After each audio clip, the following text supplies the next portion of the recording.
Hi, welcome to class 9th chapter number 2 lecture number 4। Last video के अंदर हमने दो कॉन्सेप्ट कवर किए थे कि वैल्यू क्या होता है, पॉलिनोमियल का ज़ीरो क्या होता है और ज़ीरो निकालने के लिए क्या मेथड लगाना पड़ता है। ठीक है, लेकिन जो हमने क्वेश्चन किए हैं वो सिर्फ वही क्वेश्चन आने वाले हैं जिनके ऊपर पावर 1 होगी।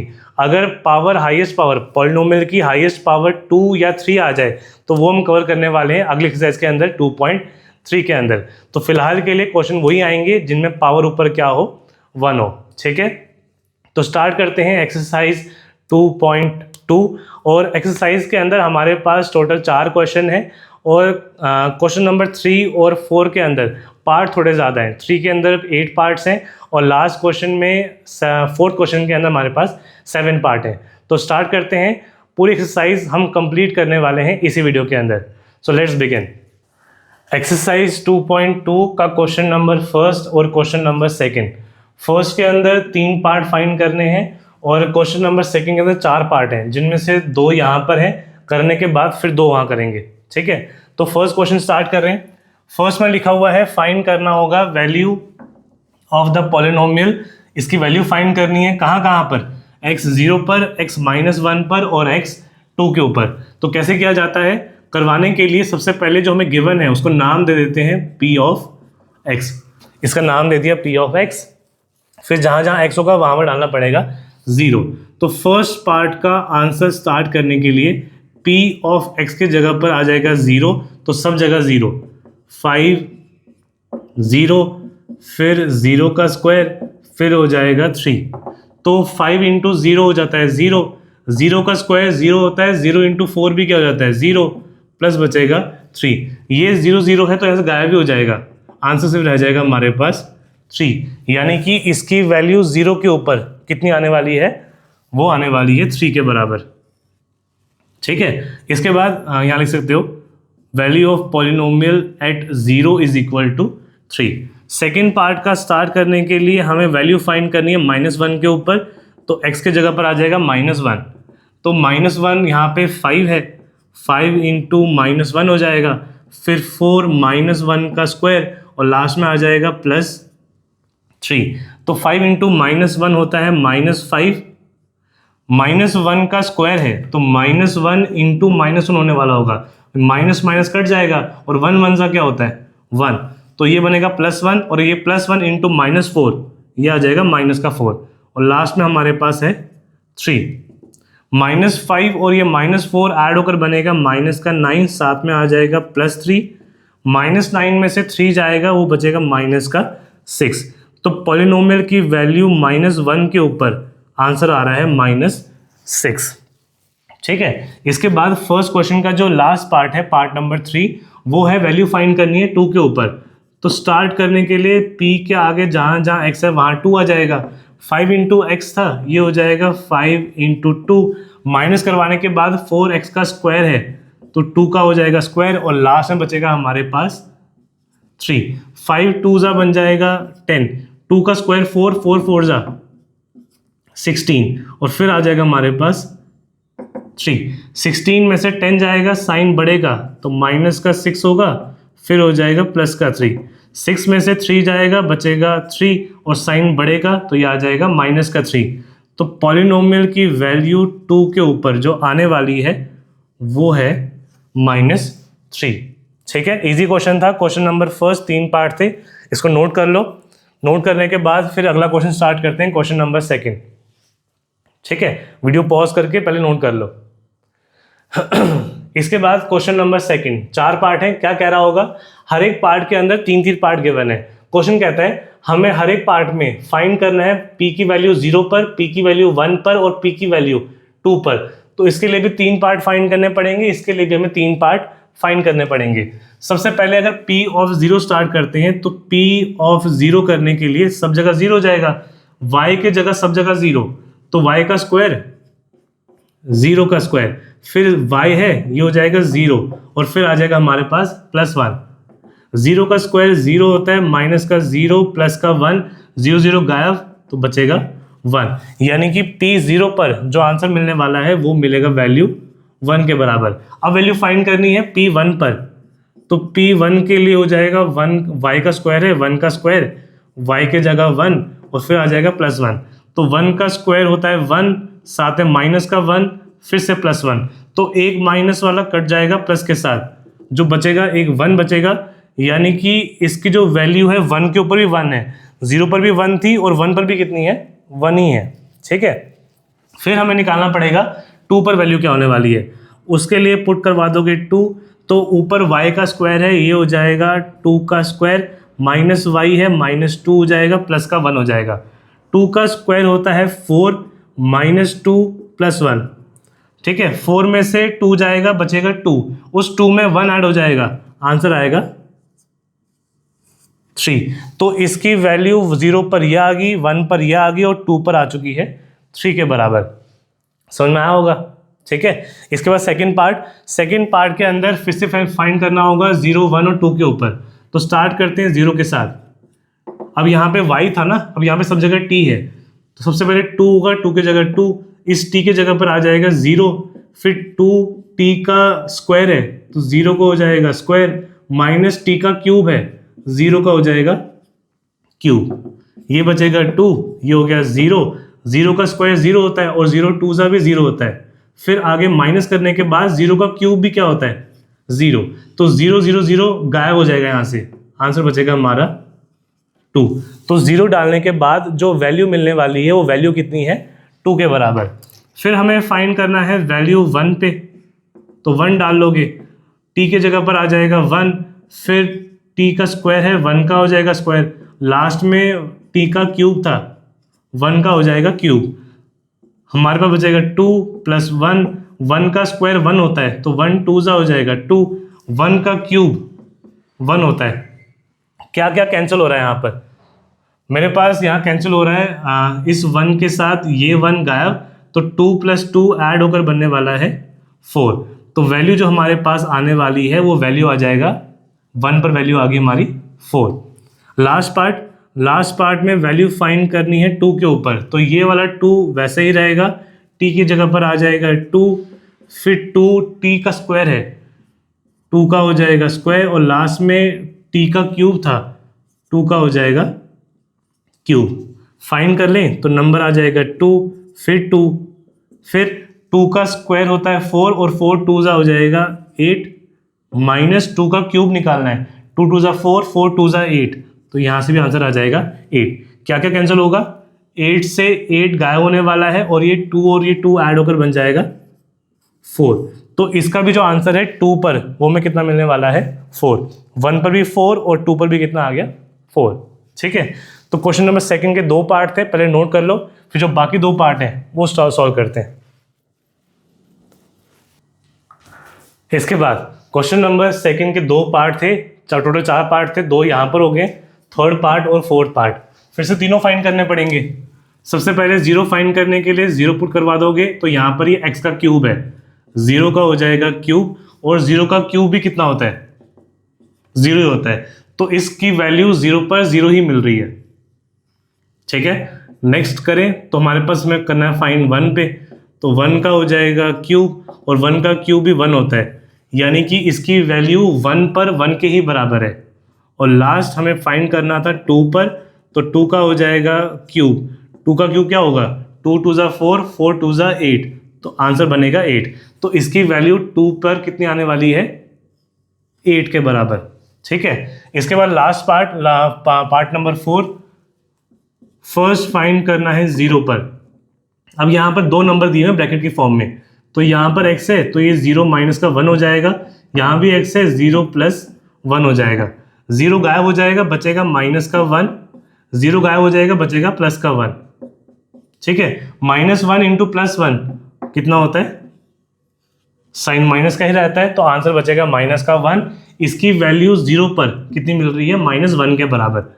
फिर हमें फाइंड करना है वैल्यू 1 पर, तो यहाँ x की जगह हो जाएगा 1 माइनस का 1, यहाँ पर हो जाएगा 1 प्लस 1, इस साइड पर ये 1 इस 1 से कैंसिल हो जाएगा, तो बचा क्या ब्रैकेट के अंदर 0, और यहाँ 1 + 1 कितना हो जाएगा 2, लेकिन 0 इंटू एनीथिंग 0 ही हो जाता है, तो पूरे का आंसर कितना मिलेगा आपको 0।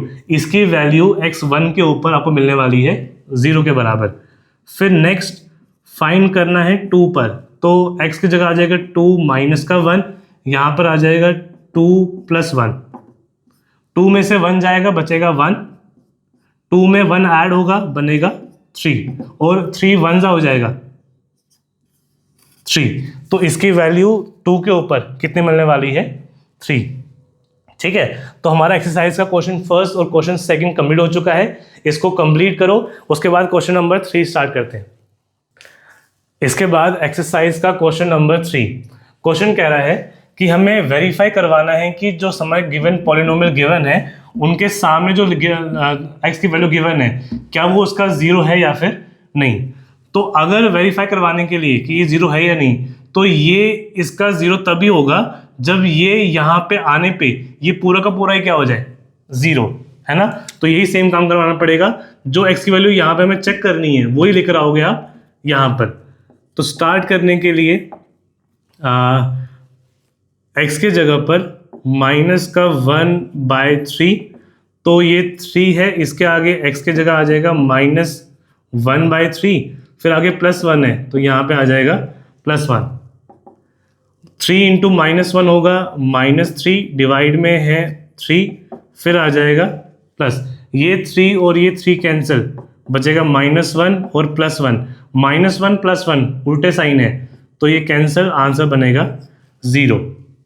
अगर -1/3 डालने पर हमारा आंसर 0 आ रहा है, इसका मतलब कि ये एक्चुअल में इसका 0 था, तो लास्ट में आ जाएगा therefore yes x is equal to -1/3 is a 0 of given polynomial। ठीक है, तो थर्ड क्वेश्चन का पहला पार्ट था। इसके बाद सेकंड पार्ट, इसका 0 4/5 है या फिर नहीं चेक करना पड़ेगा।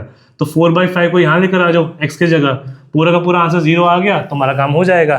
ठीक, क्या करोगे, p हो जाएगा, x की जगह पर आ गया 4/5, 5 आगे x है, फिर से आ गया 4/5, फिर लास्ट में आ जाएगा पाई।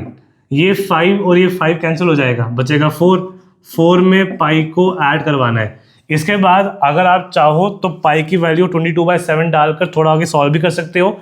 अगर नहीं करना तो हम जानते ही हैं कि पाई कितना होता है, पाई होता है 3.14, और जब ये ऐड होंगे ना तो ऐड होकर 0 तो बन नहीं सकता है, 4 में 3 ऐड होकर 7.14 बन सकता है। और अगर जो हमारा आंसर आ रहा है अगर वो बराबर नहीं आ रहा है 0 के, इसका मतलब कि ये 0 नहीं था।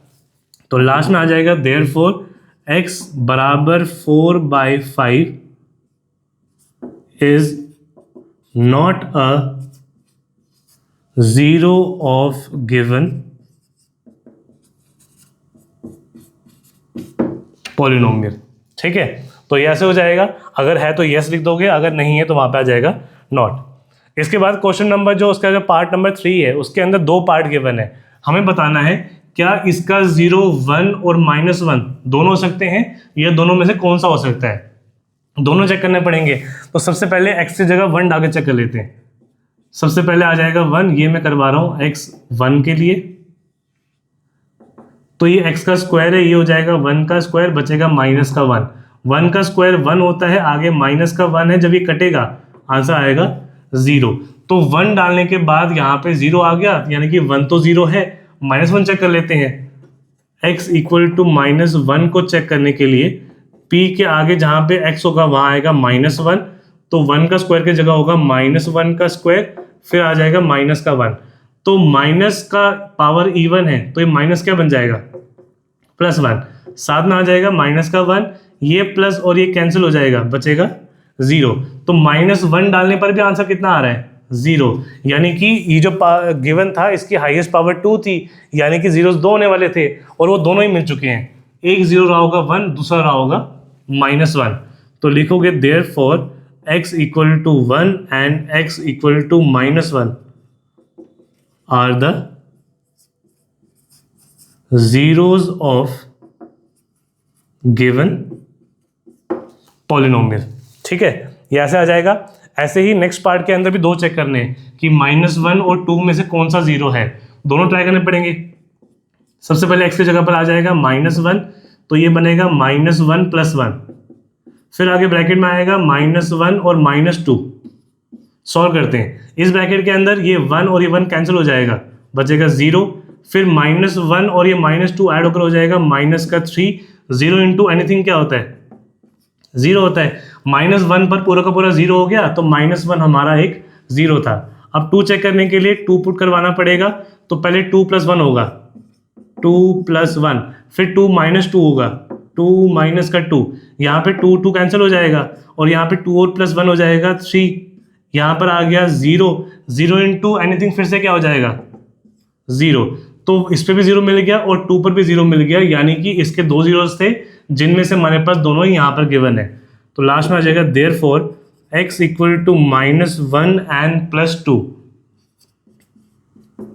are the zeros of given polynomial। ठीक है, तो ये क्वेश्चन नंबर 3 के स्टार्टिंग के 4 पार्ट हैं, टोटल 8 पार्ट्स हैं। तो पहले ये 4 नोट कर लो, उसके बाद जो बाकी 4 हैं वो स्टार्ट करते हैं। स्टार्टिंग के 4 पार्ट के बाद लास्ट के 4 पार्ट। तो पार्ट नंबर 5 फिर से सेम करना पड़ेगा, बताना है कि x = 0, 0 इसका 0 है या फिर नहीं। ठीक है, तो x के जगह पर आप पुट करवा दोगे 0, ये x का स्क्वायर है, 0 का हो जाएगा स्क्वायर, और 0 का स्क्वायर भी कितना होता है? 0, यानी कि 0 को यहाँ डालने के बाद भी आंसर कितना आ रहा है? 0। इसका मतलब yes, x = 0 is a zero of given polynomial, यानी कि किसी का जो 0 होता है ना, वो खुद 0 भी हो सकता है। ठीक है, फिर हमारा पार्ट नंबर 6 चेक करके बताना है कि इसके अंदर ये डालने के बाद -m/l डालने के बाद क्या ये 0 होगा या नहीं होगा। अब इसमें नंबर की फॉर्म में तो है नहीं, तो वेरिएबल की फॉर्म में ही आंसर रहेगा। ठीक है, तो जो x होगा, x के जगह पे डाल दोगे आप -m, डिवाइड में आ जाएगा l, फिर l के आगे x है, वहां पर आ जाएगा -m, नीचे आ जाएगा l, फिर आ जाएगा प्लस का m। तो ये l ऊपर है, ये l नीचे है, तो ये l और l कैंसिल हो जाएगा, पीछे बचेगा माइनस का m, उस साइड बचेगा +m। तो -m और ये +m उल्टे साइन है, कैंसिल हो सकता है, नीचे आ जाएगा 0। तो भले ही नंबर क्यों ना हो, लेकिन डालने के बाद आंसर तो 0 मिल रहा है। अगर आंसर 0 मिल रहा है तो ये हमारा 0 होना चाहिए। तो therefore x = -m/l is a zero of given polynomial. ठीक है, तो part number 5, part number 6, part number 7 check करने हैं। 2 नंबर्स को, दोनों को चेक करवाना है। तो सबसे पहले चेक कर लेते हैं फर्स्ट वाला जो है -1/√3, पहले ये चेक कर लेते हैं। तो x के जगह पर आ जाएगा -1/√3, फिर हो जाएगा 3, अब स्क्वायर है ना, तो -1/√3 का हो जाएगा पूरे का स्क्वायर, फिर आगे है +1, यहाँ आ जाएगा +1, ये बचेगा 3, माइनस की इवन पावर है तो ये हो जाएगा +1, √3 का स्क्वायर है, तो √3 का जब स्क्वायर करते हो, स्क्वायर और रूट कैंसिल हो जाता है, पीछे क्या बचता है फिर 3, तो नीचे आ जाएगा हमारे पास 3, आगे है प्लस का 1, ऊपर का 3 नीचे का 3 कैंसिल हो जाएगा, बचेगा ऊपर 1, साथ में है +1, और 1 + 1 होता है 2, जो कि 0 के बराबर नहीं होता है। तो फर्स्ट वैल्यू पे 0 नहीं आ रहा है, तो ये 0 नहीं कहलाएगा। अब हमें चेक करना होगा सेकंड हमें चेक करना है x = 2/√3 के लिए।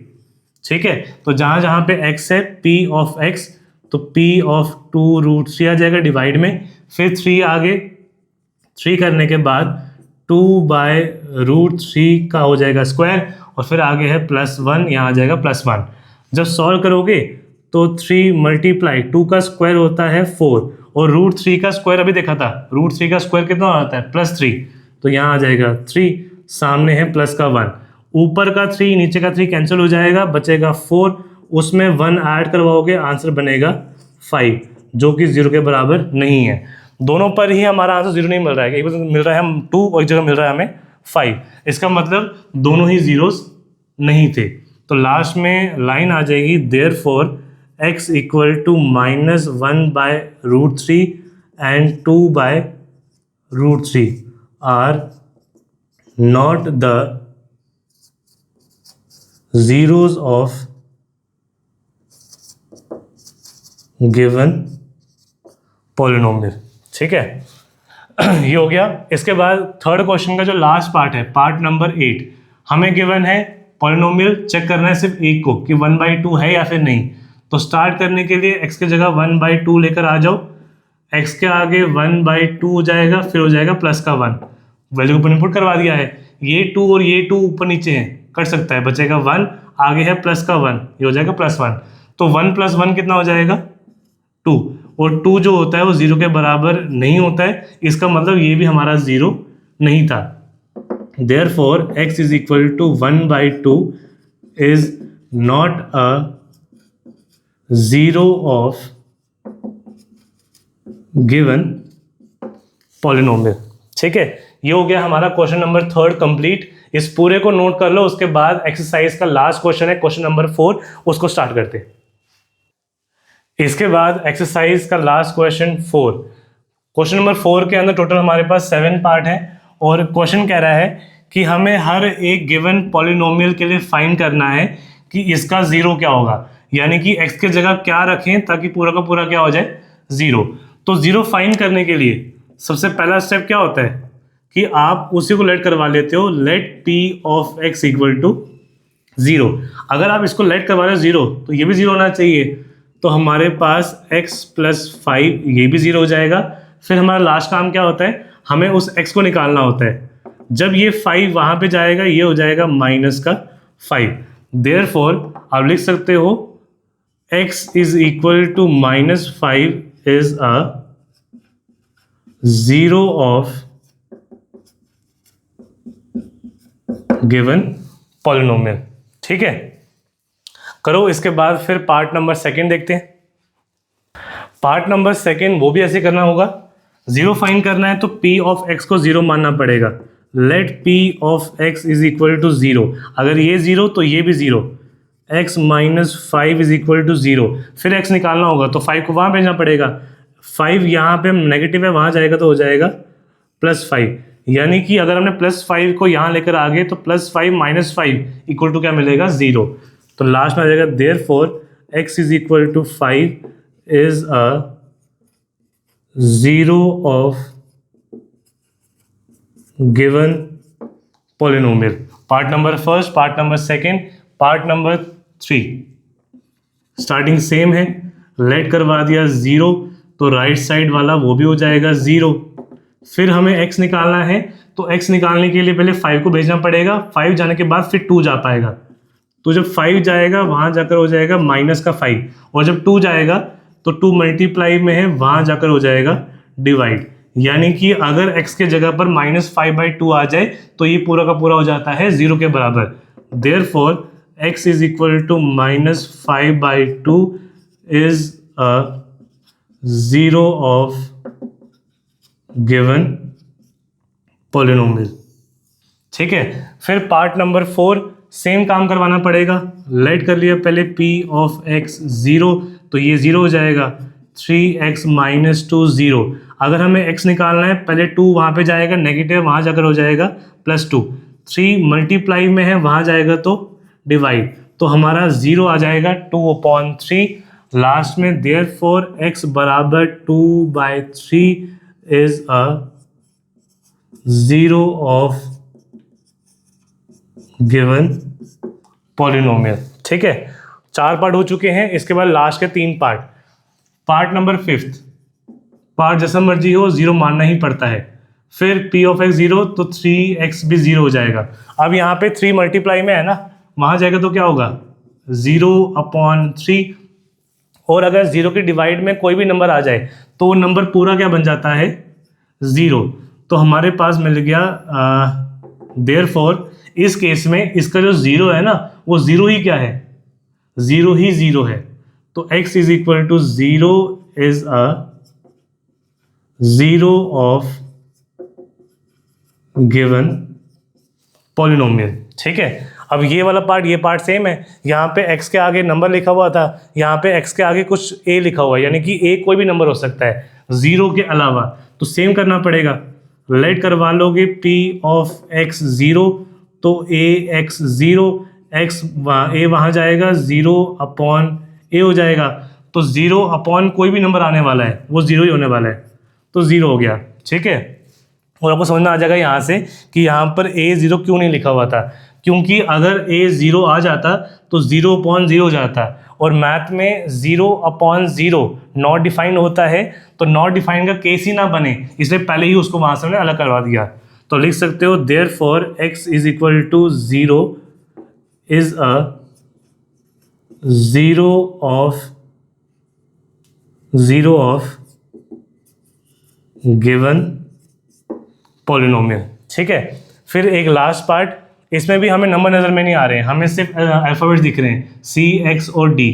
कोई फ़र्क नहीं पड़ता है, स्टार्ट सेम करोगे आप, ये 0 तो ये भी 0, C X प्लस D 0 हो जाएगा। अब किसको वहाँ करना है, तो X के अलावा कुछ भी आएगा ना उससे फ़र्क पड़ेगा ही नहीं, आपको X ही निकालना होता है, तो D और C ही वहाँ जाएंगे। D यहाँ प्लस में है, वहाँ जाएगा, हो जाएगा माइनस का D, C मल्टीप्लाई में है, वहाँ जाएगा डिवाइड हो जाएगा, डिवाइड में आ जाएगा C। ठीक है, अब C 0 के बराबर क्यों नहीं हो सकता है, क्योंकि C नीचे आया हुआ है, और अगर नीचे की तरफ C में अगर 0 आ जाता तो 1/0 फिर से क्या बन जाता, नॉट डिफाइंड। तो नॉट डिफाइंड का केस कभी बने ही ना, उसके लिए पहले ही ऊपर मेंशन करवा दिया कि C 0 कभी नहीं हो सकता है। तो लास्ट में आ जाएगा देयरफॉर x बराबर -d/c is a 0 of given polynomial. तो अगर आपने इसके जगह x के जगह पे -d/c करवा दिया तो जो पूरे का आंसर मिलेगा वो आपको मिलेगा 0 के बराबर। ठीक है, एक्सरसाइज 2.2 कंप्लीट होती है। सारे क्वेश्चन पार्ट्स ज़्यादा थे लेकिन सारे ही इजी थे। ठीक है, तो इन सभी को आप नोट कर लो। इसके बाद जो नेक्स्ट वीडियो आने वाली है उस नेक्स्ट वीडियो एक सेकेंड मैं साइड होता हूँ, पहले आप स्टॉप कर लो। ठीक है, वीडियो स्टॉप करने के बाद पूरा इसको नोट कर लो। हो जाएगा। ठीक, तो हमने एक्सरसाइज 2.2 कंप्लीट कर ली है। अगली वीडियो के अंदर 2.3 स्टार्ट करने के लिए हमें क्या क्या कॉन्सेप्ट पढ़ने हैं, क्या क्या इंट्रो चाहिए 2.3 के लिए, वो देखने वाले हैं, और उसकी नेक्स्ट वीडियो में हम 2.3 को स्टार्ट कर लेंगे। ठीक है, आज के लिए इतना ही रखते हैं। आई होप आपको 2.2 समझ में आया होगा। अब हम मिलेंगे नेक्स्ट वीडियो के अंदर। Thank you, have a nice day.